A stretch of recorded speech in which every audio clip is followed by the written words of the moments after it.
திருப்புகழ் தரும் பெரும் புகழ். அருணகிரிநாத பெருமான் திருவடிகள் போற்றி, ஆறுமுக பெருமான் திருவடிகள் போற்றி. வணக்கம். திருவாக்கும் செய்கருமம் கைகூட்டும் செஞ்சொல் பெருவாக்கும் தீடும் பெருக்கும் உருவாக்கும் ஆதலால் வானோரும் ஆணை முகத்தானை காதலால் கூப்புவார் தம் கை. அப்படிப்பட்ட விநாயக பெருமான எந்த ஒரு காரியத்தை தொடங்குறதுக்கு முன்னாடியும் நம்ம வணங்கினோம்னா அந்த காரியம் எந்த தடைகளுமே இல்லாம நல்லபடியா நடைபெறும் அப்படிங்கிறது நிதர்சனமான உண்மை.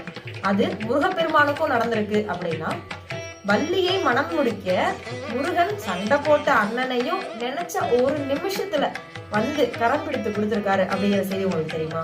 திருப்புகழ்ல கைத்தல நிறைகனி அப்படின்ற பாட்டை சொல்லிதான் நம்ம பாடவே தொடங்குவோம். அந்த பாடலோட கடைசி அடி அத்துயர் அது கொண்டு சுப்பிர மணிப்படும் அப்புணம் அதனிடை இவமாகி அக்குற மகளுடன் அச்சிறு முருகனை அக்கன மணமருள் பெருமாளே. திணைப்புணத்துல புறத்தியை மனம் முடிக்க கந்தன் என்னும் பொழுது அண்ணா உதவிக்குவான்னு நினைக்கிறாரு. நினைச்ச மாத்திரத்திலேயே வந்து கரம் பிடித்து கொடுத்தவர் தான் விநாயகர் பெருமான். அப்படிப்பட்ட விநாயகர் பெருமான் நம் வினைகள் யாவையுமே கடந்து அறுத்து நம்மை அழகாக வாழ வைப்பார்.